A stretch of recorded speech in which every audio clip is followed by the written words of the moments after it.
Good morning, everybody. Hope you're all doing fantastically well. It is Connor here. We are back with another episode, another video on One Leeds. I hope you're all doing fantastically well this morning. Leeds United have got a big game, a colossus of a match this evening against Swansea. And go check the previews out, guys. We had a preview yesterday. We spoke about the game on a big stream as well yesterday. It's well worth it. I definitely recommend going and checking that out. And we'll have loads on for you tonight. And for the first time ever on the One Leeds Fan Channel, we're going to be doing a debrief immediately after the game. It's probably going to be about 5-2 or 10 o'clock. We'll have my little instant match reaction, then we're feeding straight into it. So a little bit of a different way of doing the post-match analysis, and we'll see how it goes. But yeah, looking forward to that. We've never done a debrief, and I'm sure it's going to be spicy, dependent on the result as well. So please make sure you're liking all of the content as always. Hello, everybody. Hope you're all doing really, really well. Loads of comments coming in about Kalvin Phillips. We'll get into that. Hi, Pete. Morning, Connor. Hi, James. Morning. Listen, mate, Titek MC. Is that right? Shout out to you, mate, all the way from sunny Gibraltar. Rugi says, what's happening, Connor Pal? Patreon, brilliant lately. Highly recommend. Yeah, guys, thank you so much. He's part of the channel, Mr. Brennan. We had another podcast out yesterday, which was a really, really good one, about 36, 40 minutes long. I'm going to start releasing little snippets as well on the channel for you guys to look at, but it's well worth it. 40 minutes. We've got another one coming tomorrow and another one on Friday. £4 a month. You're literally paying a pound. In fact, it's about 10p a week. I think that's what it equates to. So shout out to everybody. Morning, Riley. Hello. Morning, pal. Hope you're all good. Sneaking the live whilst I'm at work. Yeah, shout out to you, Cal. Shout out to you. Danny says, weren't you meant to have a former player on, Connor? Have I missed it? I have, mate. I was meant to have Bradley Johnson on, but I deemed it not. I didn't want to bring him on basically because we had a little bit of I'll be transparent with you guys because I am, I don't BS on this channel. I wasn't a massive fan of the whole Norwich thing, the whole Norwich and Leeds, the commentary thing, where he was talking about Norwich being his club and all this sort of stuff whilst he was on co-coms when Leeds were playing them. Listen, we might get Brad on a little bit later on. Seems like a great guy, but I just didn't feel that it was the right moment to bring him on the channel. It was going to be that week. So yeah, that was we had that communication, but yeah, it'll be nice to get Bradley on again. If you guys really, really want it, then I can definitely bring him on 100%, and maybe a few others as well. But yeah, if there's a demand there, I'll do it. But yeah. Let's wait and see with that one. I'd like to see your comments on there as well. Has Bingate been sorted yet? Romesh, we'll be discussing this this evening on the watch on, guys. We've got, as I say, debrief tonight, instant match reaction. We've also got your watch along. Please make sure you're tuning in for all those things as well. We're going live on the watch along at about 7:30. So yeah. Yes, Rad, we are live. Morning, North Face Connor. Hello. Morning, Leeds Tribe. Tuning on my tea break from Galway. Big game tonight. Massive game.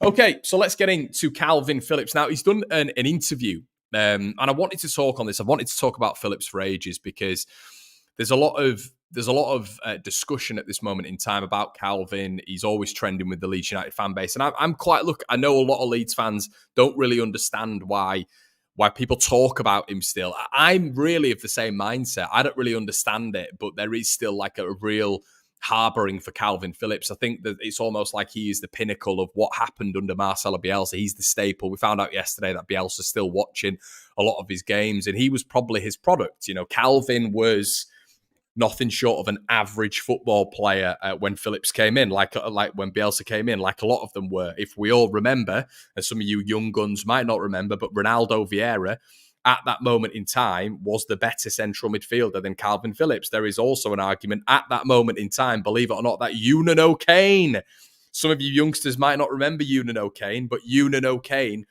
was, preferred to Kalvin Phillips in that system. So he wasn't deemed as one of the stars of that Leeds United side. We couldn't really find a position for him. Was he a 6? Was he an 8? Nobody really knew. Nobody really knew with regards to Kalvin Phillips. And I think that was the turning point. Bielsa came in and look, he transformed the guy. He had time on the ball. It was a completely unique role. He sat in front of the defence as sort of an anchor. and was pinging the balls left, right, and centre. Leeds were expansive. He had patterns of play every single time. Leeds were scripted, as Scott Parker said, but the problem is you can be scripted, but no team could stop us championship-wise. So Kalvin Phillips developed so much as a Leeds United player that Premier League clubs took notice. There was an obvious turn when Tottenham were looking at him and Villa were looking at him, but he said, I'm not leaving Leeds United. Villa famously put in a £30 million bid for him. Spurs apparently put a bid in for him. He said, look, I'm not leaving. I am not leaving. So that was fantastic. He stayed at Leeds United under Marcelo Bielsa. We got up with him and all this sort of stuff. Then he made this move to Man City. Now, at the time, if you guys were still OGs of the channel, if you are OGs of the channel, I thought 42 million quid for him was good business. Brownie disagrees with me. Brownie uses the sort of England tag as, we should have got more for him. I mean, him have debates about this all the time. I don't think he was worth more than 42 million because I don't think he's good enough. Personally, I never thought he was good enough for above 42 million quid. But the fact that he's an England international always made people think, fair enough, that he should have been worth more, which I kind of understand, but I'm basing it on football ability. But I also know that transfers aren't just based on football ability. I know it's inflated because they're English, but I didn't think Kalvin was good enough for an excess of 50 million quid, really. So 42 million quid for Kalvin Phillips, for me, made a lot of sense. Anyway, the interesting developments have come out when it comes to Leeds United today. A journalist called Ladyman, who is part of the Mirror, has said that on a fair few occasions he'd heard that Leeds United training Kalvin would come back to Leeds, the camp under Bielsa, and he'd be overweight. Now, there's a lot of sensationalism when it comes to the Sun ripping quotes off, but that is something that, Ladyman at the Mirror has coined and said that, look, he'd heard a few times that Kalvin Phillips had come back from England camp overweight. Now, why is this interesting? Well, it's interesting because a year or so later, Pep Guardiola, after signing Kalvin Phillips, brought Phillips back from England camp. Phillips came back, and unfortunately, he was 1.5 kg overweight. So Phillips has done an interview with The Observer, which the Sun have grabbed quotes from. I would encourage you all to ignore the quotes from the Sun, that absolute shit rag, but try and look at some of the Observer quotes, that what he's been speaking about. And it's interesting. It's interesting. I've pulled a few quotes out here, and he said that he feels more alive at West Ham United. But then he's spoken about Pep Guardiola. He's never mentioned his overweight, the overweight connotation at Leeds United. He's not done that because it's not come out in the media. But he has spoken about it with Pep Guardiola, and he said it was a misunderstanding. It was a mistake, though, coming back 1.5 kg overweight. So there's been a few occasions here where he's come back overweight. For me, that's unprofessional. You're coming back to Marcelo Bielsa. You're coming back to Pep Guardiola. Bielsa is Pep's mentor in football, aside from Johan Cruyff. Nobody else did that. Pep never came out and criticised anybody for coming back overweight, apart from Kalvin Phillips when Man City were in dire need of central midfielders. It never came out at Leeds, ever. We'd never heard this about him coming back overweight. I can't imagine it would have been as much of a thing at Leeds because as a fan base, we still adored Kalvin Phillips, whereas at Man City, he wasn't getting all that adulation that he was at Leeds United. But he came back overweight. That is unprofessional. It's unprofessional. And it's interesting, the interview that he's done. And I just think to myself, when I'm looking at it right now, that,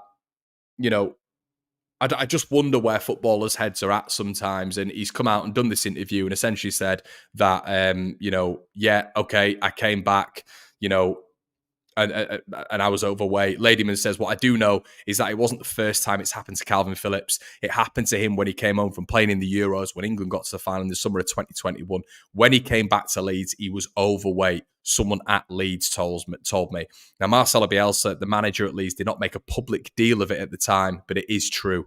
Now, Guardiola and Bielsa are thick as thieves. Guardiola sees Bielsa as a mentor. They got weighed every single day at Leeds, and I can't think for 1 minute that Bielsa wouldn't have told him about that and warned him.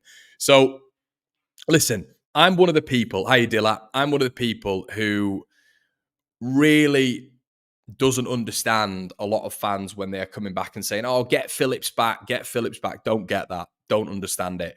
You know, he was a product for me of Marcelo Bielsa. He was a product of Marcelo Bielsa. And I've said this every single time on this stream. He will never, ever, ever, ever, ever, in my opinion, get to that level ever again. He will not.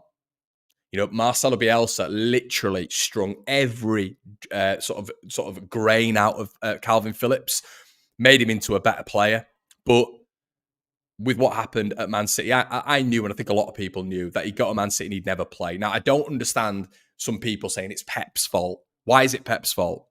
This is a guy who couldn't get ahead of John Stones. It's a guy, not only Rodri, John Stones, Mateo Kovacic, Matheus Nunes, Akanji. He could not get in front of any of them to get in central midfield. Pep didn't trust him, right? So Marcelo Bielsa was the absolute pinnacle of Kalvin Phillips' career. Now, a lot of people will say England, and I understand that. I think it's going to be a bit more tricky for him now to hold down a regular place in the England side. I do think that with what Bellingham's doing and what Rice is doing, maybe there'll be a bit of a fluctuation in what Southgate's doing. Who knows? But as of right now, Kalvin Phillips is at West Ham United.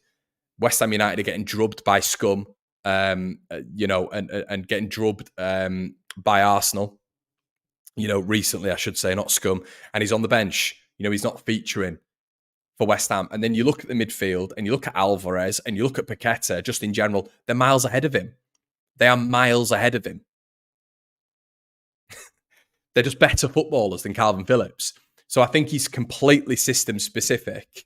And I don't think he would have fit really into that City side in general. The England side, there's no ways he's as impactful systematically as he was at Leeds United. I understand there's different factors to do with that. I get that.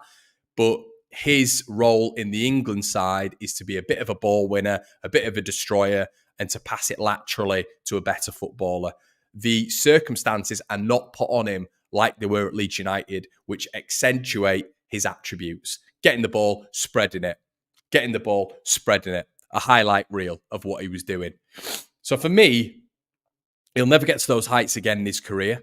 Yet, okay, England, and as we keep saying, listen, fantastic for Kalvin Phillips. I think that is going to come to an end very, very soon in terms of his involvement there, especially if he's not making the grade at West Ham. But there's less sort of demands put on him for England, in my opinion. I know he's coming up against a better standard, although there's an argument he's not when we're playing these friendlies, because, you know, when he's coming up against Premier League sides week in, week out, he's not coming up against the likes of Moldova, Lithuania, etc. I just think that 42 million quid for him at the time was a good deal. And there's a lot of people saying, would you take him back? Would you take him back in the Premier League? If Leeds were to get there, would I have him back? No. 28 years of age. He's going to cost a lot for us to get him back. And this is really looking into the future when we're playing Swansea tonight in the Championship. But I like the balance now. Kalvin Phillips has moved on. Fair play to him. We wish him all the best. Of course we do. But the balance we have in the midfield now, with potentially Archie coming into that midfield as well, that's the next product line. Leeds are in a different era right now. Leeds are in a different sort of stratosphere right now. And that's not to say it's up here and Kalvin is down there. You know, it's completely different right now. So I just don't think there's any point. And I'm talking about it now because there's fresh things that have come up today. And I can see you guys absolutely commenting I've never seen comments like this. And this is why we talk about Kalvin Phillips, because to you guys, it means a hell of a lot. Look, the comments are thriving right now. So if you look in this video, and saying, Connor, why are you talking about him? This is why. Look at the live chat. Look at all you guys who are still so interested in Kalvin Phillips and his development. And I find it fascinating. I really do. And I want to get your guys' thoughts on it. So let's get into a few of these. Let's have a little bit of a discussion about it. And I'm fascinated to hear what you guys have to say about it. Phillips was immense in the last Euros. Boss Modric against Croatia. 42 million, unreal business due to his injury record, especially. Really good point there, Calypso. And keep getting them flying in, everybody. Dan Dobb says Kalvin could hit the same ball, same heights, but only as a 6. Yeah, I agree, Dan Dobb. I agree. He doesn't have the tools to play further forward. And when we're looking at an Ethan Ampadu, listen, it's championship. It's championship. We have to start doing this as a fan base. There's people right now, and I have to call this out, but Dan Dobb's bang on the money. There's people right now, and I don't want this to get into a big debate, but I'm going to call it out, who are comparing Gruev and Rocker. I'm not going to go mental about this. You guys will hammer me in the comments. Rocker's crap, Rocker's shite, Rocker's this, that, and the other. Listen, he's doing his thing at Betis. People love him at Betis. He's playing in the top league in Spain, and he's doing well for them. The Betis fans love him. Okay, fine. Yeah? A lot of people didn't think it worked for him in the Premier League. No problem. I understand that. Athleticism, physicality is always pointed at Matt Rocker. It always is. Stick with me here, guys. But I can't get on board with people saying, look, Gruev's miles better than him. Gruev's on a different level. Look, Gruev and Rocker, Connor. Gruev and Rocker. How can you ever say this about Mark Rocker? Mark Rocker was playing for Leeds in the Premier League. Gruev is playing for Leeds in the Championship, and he's played for Leeds for 4 or 5 games. Guys, we've got to stop with this. We've got to stop doing this. And this is why I'm looking I'm putting the brakes on when it comes to saying, I'd have Ampadu over Kalvin Phillips in the Premier League. The only thing about Ampadu in comparison to Kalvin Phillips in the Premier League, if we're just doing hypotheticals, is the fact that Ampadu has also played in the Premier League. So you can kind of put a bit of a comparison in there. But we can't really be comparing the likes of Rocker and Gruev. We can't really be comparing the likes of Ampadu and Phillips. And that's why I'm sort of on the break when it comes to that, really. What I am saying is if we were to go up to the Premier League, I think there are better midfielders out there for Leeds United to get than Kalvin Phillips. I think there are, and I think that's what the 49ers would do. There's no chance, in my opinion, they go for Kalvin Phillips. However, on the other side of things, I do like to look at the balance of it. I really do. The balance of it is the 49ers, according to several reports, went out to try and get Bielsa before he got the Uruguay job. And I've been told that by a very, very, very good source. I'm not a saucy man. Don't come on here and say it very often. But you guys know I've worked in the world. I have been told that the 49ers were trying to get Bielsa. They were trying to do it. So they do go back. So it would be interesting if we did get back to the Premier League, if they would ever entertain that, a Kalvin Phillips signing. I don't think we need to. I think there's better midfielders out there. But I do think we always need to be a bit cautionary when we're comparing, let's say, a Phillips to an Ampadu, which I know people will do now, a Phillips to a Kamara, just because we're doing well at this moment in time. I think that's we've got to be careful there. Gruev and Ampadu will struggle in the Premier League. 100%, we have to improve. Lewis Bate better than there's both. He is important in the context as Phillips is best as. Let me read that again. He's important in the context of Phillips as he brought the best out of him. Bielsa is also part of our history, just like Revy. Can't compare Prem and Championship level of play. I agree with you, Luke. Leandro, hi, Connor, you're spot on today. Yes, Connor. If he was actually a Pirlo, then yeah, I'd be interested. Kalvin gets more injured more often than Forshaw. Rocker unathletic, can't do it in a physical league, Connor. It's simple. That's fine, mate. That's absolutely fine if people agree with that. But I think it's really, really difficult, and I think it's wrong for many fans. I've seen it on social media. I've seen it. I've had a couple of mates text me. When it's been about Rocker and all this sort of stuff. You guys know I was a fan of his technical ability. People saying, look, Connor, Gruev over Rocker. What are we talking about? Are we thinking that Mark Rocker couldn't do it in the Championship?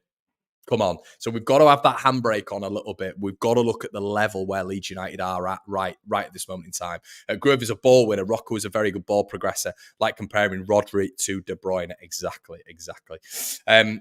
We've got Glenn Kamara, who's been brilliant, but you wouldn't swap him for a treble winner. David May at Man United won a treble. At that moment in time, are you swapping a Rio Ferdinand for a David May because he's won the treble? You're not, are you? Come on. Look, I understand he's a treble winner, but it's like saying, Jordan Henderson at that moment, Jordan Henderson's an England international, so you'd pick him over better technical footballers and better footballers because Jordan Henderson's an England international. For me, that stuff doesn't wash. Just because you're an England international and a certain coach fancies you or whatever, that means, or you're part of a treble winning squad, even though you've played 380 minutes, that means that you get ahead of a player who's played an utmost amount of minutes and has been brilliant in that season. But just because they're a treble winner or they're an England international, that means they come above. Not for me. That's not how it works.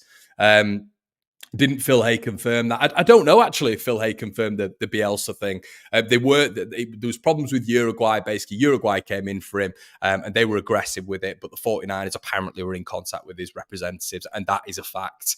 So that's why it's interesting with Phillips, because I know there is literally going to be a fan loving with Kalvin Phillips when we get back to the Premier League, and maybe he's out of favour, because regularly for me he's not going to be playing for West Ham.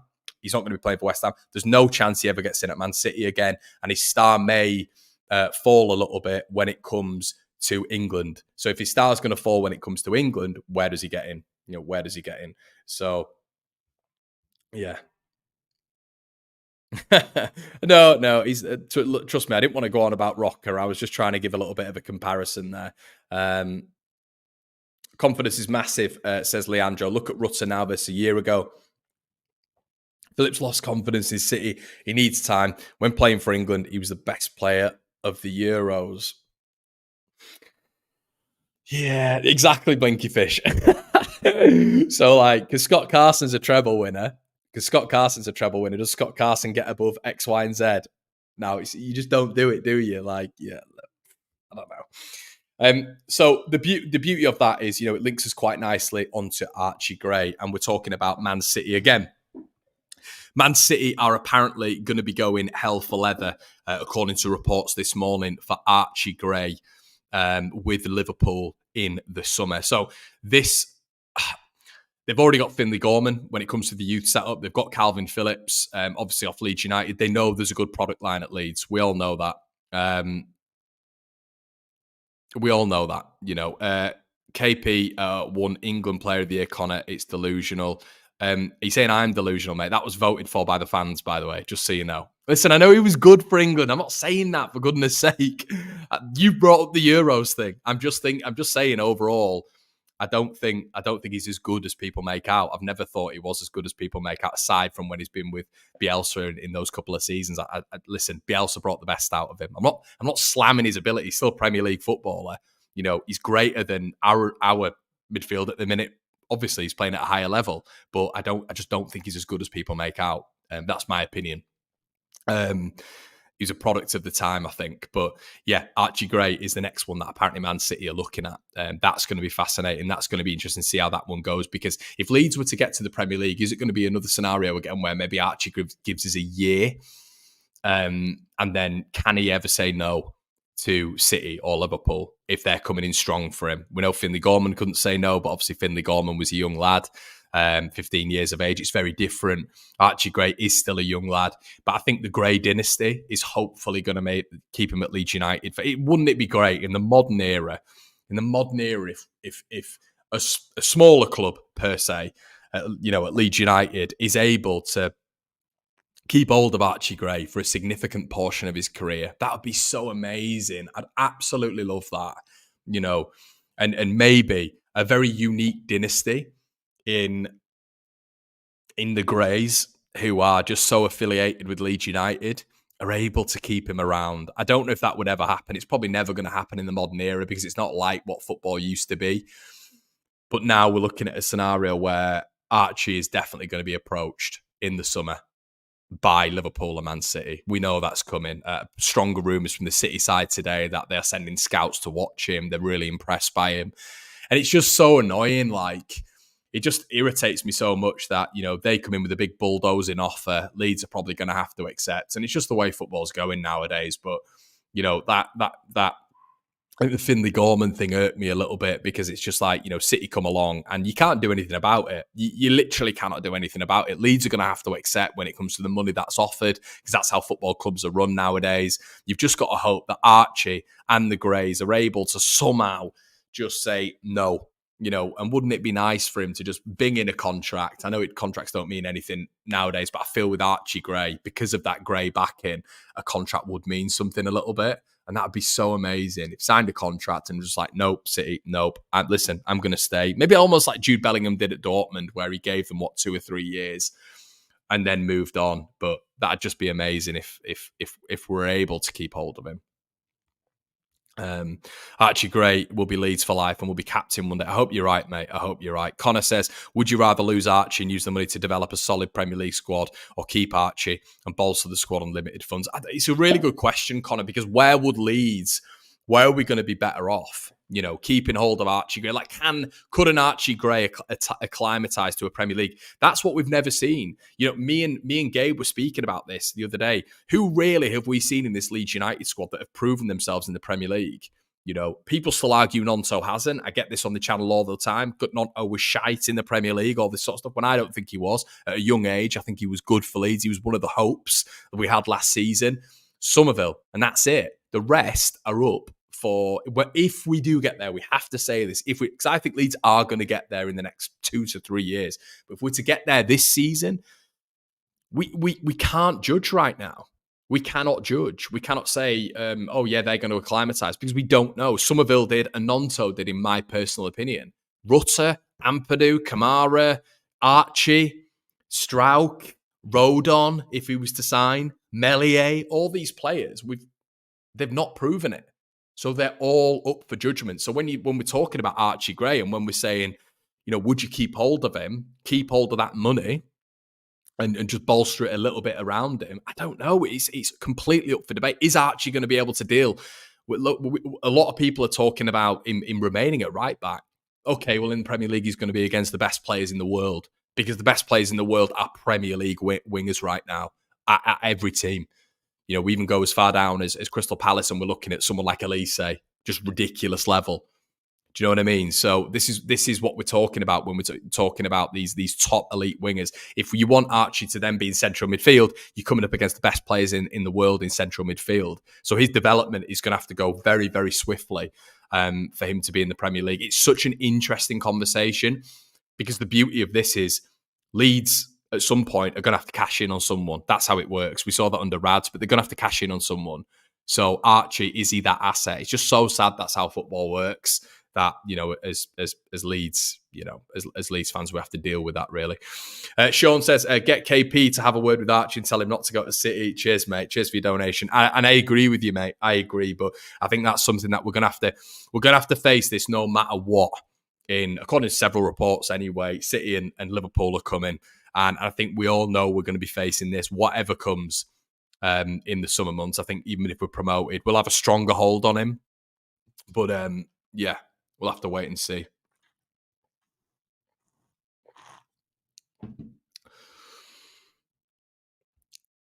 Ryan again says, I do get it from a football perspective. Treble was tongue in cheek, but why can't we have a bit of sentiment, especially when he's got some left in the tank? Just feels like you're trying a bit. Mate, I'm not trying to be edgy. It's an opinion. If you want me to be, you know, on this channel, I have my opinions. So I'm trying to be edgy because I don't think Leeds should go back and get him, and I don't really rate him as much as, let's say, you do. Doesn't mean I'm edgy. Just means I don't think he's. Listen, Ryan, there's nearly 600 people watching right now. Just because people aren't commenting in the section below, there'll be a lot of people who are watching on the TVs, on their iPads, on the phones, whatever, who aren't commenting, who maybe agree with what I'm saying. I'd say some of them do. That doesn't mean they're edgy. They just disagree with what you're saying, fella. Graham, hi, Con, I've been watching you for ages, but my first message, brilliant content. There you go, Graham, a classic example. Thank you so much, Graham. Really appreciate that, my friend. Let's have a look at what some more of you guys are saying. It's an interesting discussion, isn't it? I saw this morning. I thought you guys are going to love this. I've just seen your comment there, Rad. I really don't try and be edgy. You guys, if you guys have been fans of this channel for, 4 or 5 years, I've said this on the last stream, I'm not an I told you so merchant whatsoever. I'm not, because I can't be arsed with.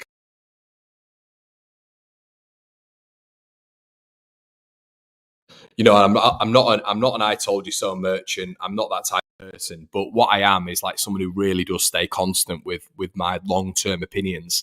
I've said this on the previous stream. Kalvin Phillips, I've always had the same opinion of him. Mark,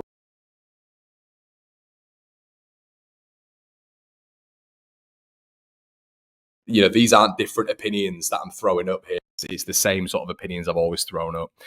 We can't afford to risk signings. We need to hope the new team are recurring, the right fit. No more rolling the dice of random talent. You never get players like Matt Letizia that stayed. Exactly, mate. I just hope. as I keep saying, we're very unique in the fact that Gray is surrounded by such a Leeds contingent. And you're just hoping, you are praying that this is going to be a long-term thing right now. So yeah, we'll have to wait and see with that. But you guys are really, really thriving in the comments here, which is great to see. Maybe we'll do some more bits on this. I think we'll be more likely to cash in on Somerville, Rutter, or Nonto before Archie. Archie's still young and developing his game, so I can say, do you know what? Nonto's a really good option there, Jay. I think Nonto's a really good shout. If Leeds are to go to the Premier League, and we do have to balance the books a little bit, and we're to go to the Promised Land, I do think they're going to put a big chip on Archie's shoulder. And the reason behind that, and I think it's probably going to be a lot more than Kalvin Phillips. You would probably look at 50 and above. His age, once again, he's still so young. He's excelled in two positions, in my opinion, so far. The trajectory is that if he's managed well, he's the exact same level, in my opinion, obviously, at Jude's stage in his career. Maybe Jude was 6 months in front in terms of his development because he was probably a bit younger. He was 16, I think, when he was doing all this. But if he's managed correctly, Archie can... There's no reason why he can't be on the same level as Jude Bellingham. There's no reason why.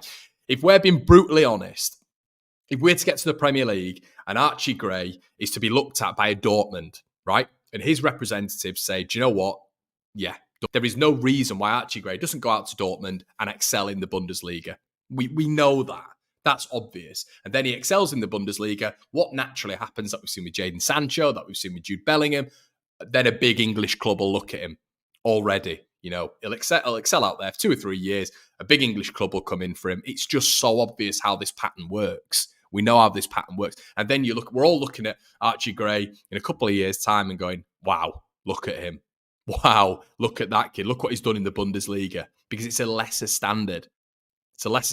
And we know that he'll acclimatise to that. So I think with Archie Gray, we've got to look at these long-term factors, really. And if we can, and this sounds crap, but we're like quite right, Jay said there, you're probably going to have to lose a Rutter, a Somerville, or an Onto. You're going to go with an Onto, aren't you, out of those three? Which I love Nonto. I'm always coming on here and giving him plaudits and saying he should be involved. But Nonto is the one, isn't he? If we've been brutally honest, out of the assets that we have, because he's not playing regularly. And the likelihood is that Dan James comes straight back in. The interesting thing about this is, once again, we're talking about acclimatisation to the Premier League if we are to get there. Who acclimatises more to the Premier League? Is it Willian Nonto or is it Dan James? Thank you, Dominic. Really appreciate the money, mate. Really appreciate that. Dortmund. I'm not selling him out here, by the way, Kalvin. I'm not at Archie at all, by the way.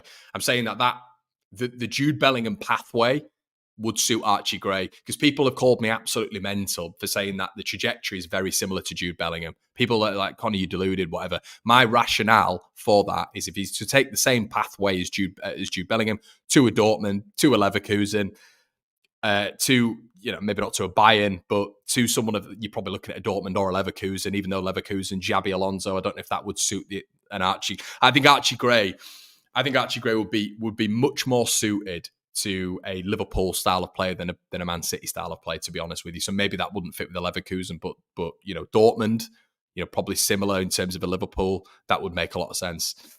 Archie will fly in Germany. Imagine him replacing Xhaka at Leverkusen under Alonso. That's if it sticks round.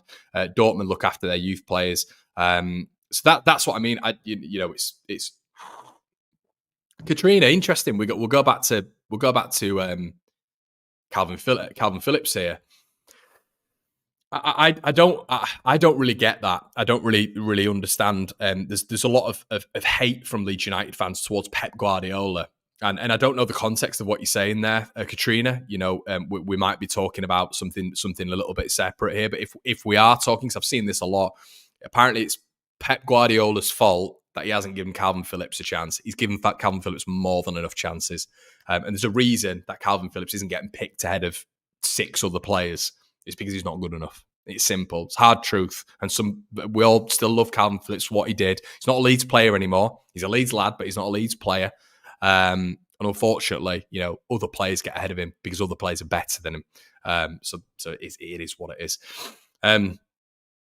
Rice says, wouldn't bring James straight back in, but he's been levels above Nonto overall. Believe he's actually improved his game and would do better in the Prem there. Yeah, you're probably right, Ryan. I think there's been a lot of development, to be honest, in Dan James, and I didn't see it happening. 11 goals by January is staggering.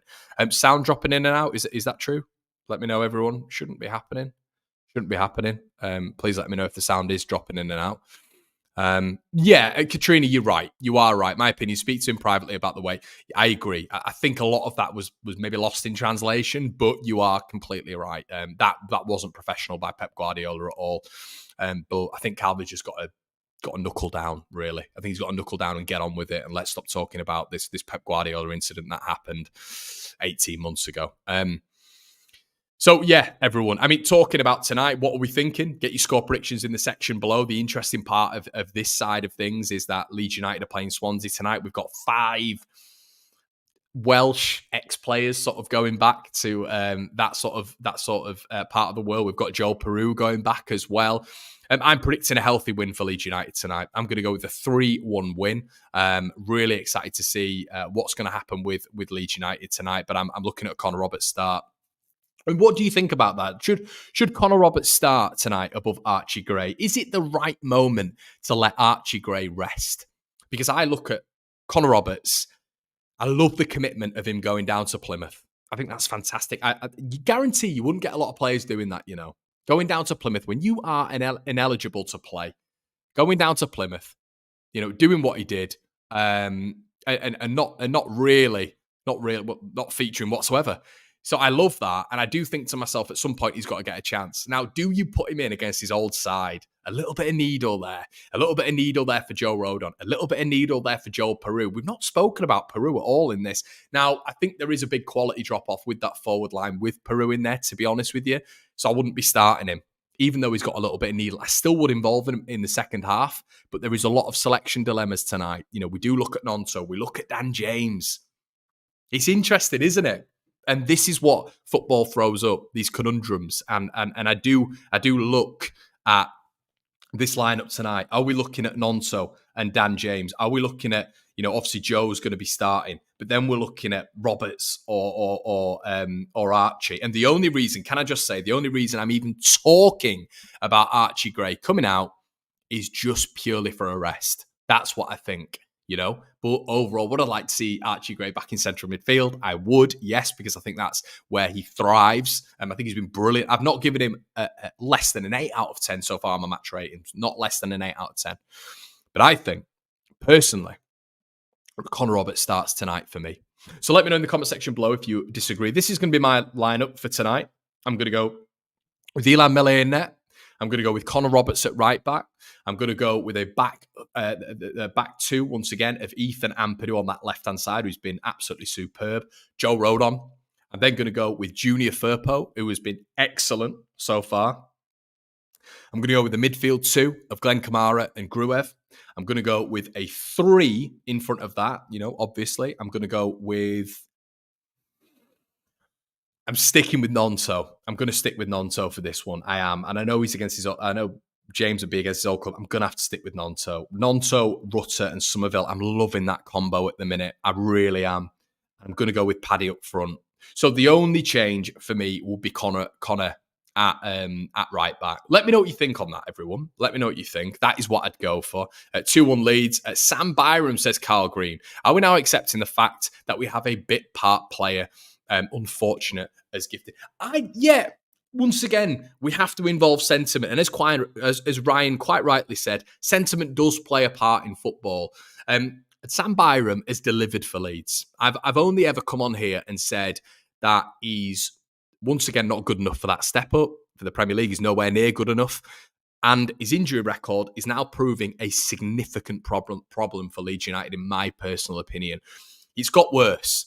It's got way worse, in my opinion. And Sam Byram's career has been problematic because throughout there has been significant portions, blocks of games where he's been just injured, really badly injured. But recently for Leeds United, this has gone to a new level. It really has gone to a new level. So we are looking at a period right now where Sam Byram is struggling. really, really, really struggling. Whether or not he's injured on the field, whether or not Daniel Farke is saying he's picked something up. We all know at the start of the season, he did a podcast with LUTV, and he turned around and said he's bringing machines to every game to get him through games. This is why no club was in for him apart from Leeds United, because he has that connection with Daniel Farke. Now, Sam Byram has performed above the standard. What did I expect from Sam at the start of the season? I was spitting feathers. Is this the only left-back option we're going for? He's not even a left-back. Why are we bringing Sam Byram in? If anything, he should be brought in for right-back cover, not for a left-back starting position. It's ridiculous. What is Daniel Farke doing? He's involved in sentiment because he knows Sam Byram at Norwich. That's what I was saying at the start of the season. Sam Byram has performed way, way, way above the level that I thought he would.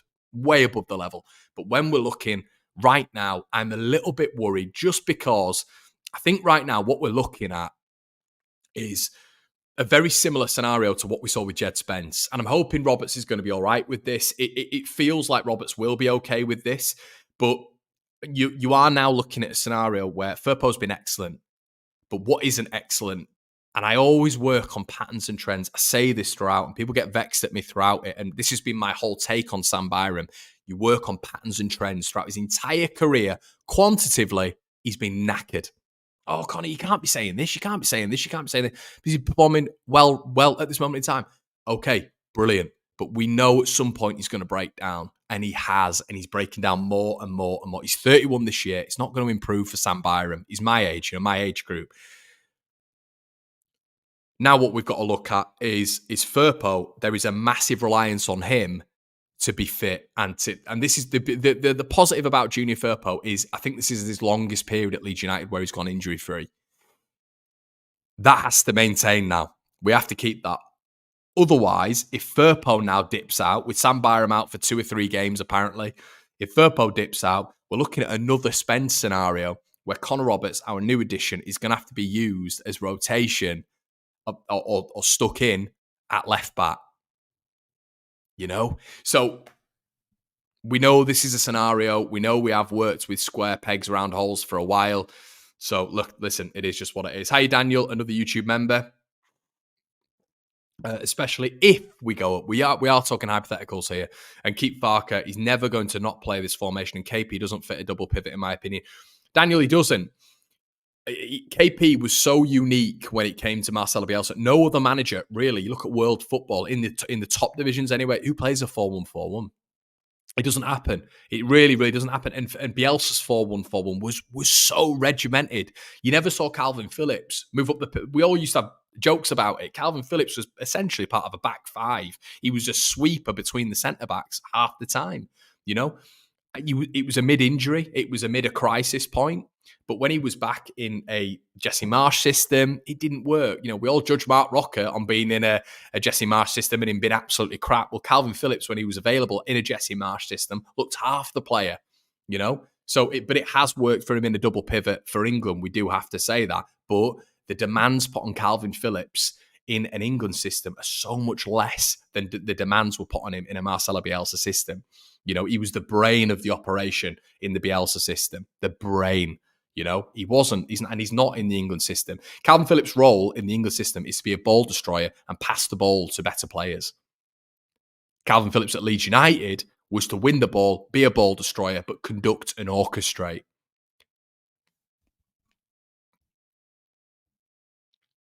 I would keep Archie for tonight and get Roberts in a bit earlier, give him more game time. The Plymouth game, I would introduce Roberts to start and give Archie a rest, get him on in central midfield. Then we all knew with Byram, as soon as the game started to stack up with limited recovery time between them, he was going to break down, unfortunately. Rob says, I'm working in Cardiff today and the weather is horrendous. Fantastic. Pots and pans, Connor. Yeah, mate, definitely. Leeds never do the obvious. Not the lad's fault, and thank goodness we had Byram at the start. Exactly, Fred. Fred, you bang on. Listen, Byram's been excellent for us, but the expectation for Sam Byram was never a ridiculous level, is it? And never a ridiculous level. I think we all know that. And this is the churn. If we do get back to the Premier League, if that big if, do you like my little sort of like leopard pen as well? If we get back to the Premier League, the the change, the churn in this Leeds United side is going to be dramatic. It really is, because we've got so much to do. Mark says, in my opinion, Archie is already a better midfielder than Phillips. Like you say, Bielsa made Kalvin, and he'll never reach that level again. Dominic says, going to be Swansea's cup final. They're really going to be up for it. We need to score first, impose ourselves on them, and deflate their spirit. We need to batter their enthusiasm and hope it snuffs out. Leandro says, Bielsa plays a lot of long balls. His long balls are spot on. His short passing and quick-mindedness are lacking. It shows at West Ham. I think he'll do well with Moyes. He needs time, though. And that's what he's, I guess that's where Leeds fans have been coming from when it's come to Kalvin Phillips. But football's immediate. Football is reactionary. But at the same time, it's proactive. So it's two different things in the same mould, really. But he was never good enough for City. I don't think he'd have been good enough at Tottenham. He is a lower ebb Premier League player, in my opinion. Connor, we have improved our backroom medical department as Firpo and Bamford are on the field for more than they were. Yeah, you're probably right, mate. Thumbnail looks like Gruev. Do we think Firpo was actually as injured as reported last season? He did admit he wasn't enjoying his football last year, so maybe it was more mental than physical. Ryan says, you're going to the Leicester game. Would love a pint and a chat. Yes, Ryan. I think I am going to be going to the Leicester game, mate. I'll definitely meet up with you, mate. I've been in the Peacock a lot when I have been to the games. So yeah, man, I'll probably be in there if you want to come in for a pint and a chat. I agree with resting Gray tonight. Give motivated Roberts his chance. It's going to be fascinating to see. Really, really interesting to see what we do there. I'm excited to see it. I'd be happy with Roberts. I'd be happy with Gray. I'd be happy with James. I'd be happy with Nonto. I'd be happy. Tonight, I'd be happy with Peru as 9 over Bamford. Ooh, see, I might be a bit edgy there. For a guy who's coming out and criticising Joel Peru consistently for not being a number 9, coming out and saying he can be a number 9 in another must-win game could be a bit edgy. The only thing I'm basing that on is the fact that Peru's against his former club, and Daniel just needs to say to him, look, mate, stay upfield, stop dropping back. But no, it's probably going to have to be Bamford, isn't it? But I do quite enjoy the fact that Peru might play against his former club, and you know what happens there. He scores, doesn't he? So we'll wait and see. It's nice to see a little bit of added motivation there. Guys, I'm going to leave it there. Listen, it's been brilliant. Really, really. This has been one of my favourite chats. If you want me to go for a bit longer on the mornings, I can do. We've gone about 20 minutes over here. Listen, podcast, head on over to the Patreon. Well worth it, guys. £4 a month. Link in the description below. We're going to be doing a debrief tonight, a debrief post-game. Make sure you come and see us tonight. We're going to be probably going until about midnight. We're going to be doing your instant match reaction and your watch-along. Come along for the watch-along. Revisiting the win, hopefully. And listen, it's going to be a big one tonight. Leeds can go second. Let's hope Southampton get beat by Bristol City. Let's hope Leeds are able to get that win and we go into second place, heading up to a weekend where Southampton have West Bromwich Albion away and we have Plymouth away. So massive week for Leeds. We cannot afford to lose or drop points tonight. Guys, please make sure you like the video before leaving. Hope you've enjoyed this one. It's been a bit more in detail. And head on over to SofaScore if you want all your player analysis and stuff. Well worth it, everyone. That's what I go on every match day. You get your momentum by your player analysis. Well worth it. And you get updated before any other app on the live score. It's been an absolute pleasure, everybody. And I'll see you in about 6 hours. See you later on.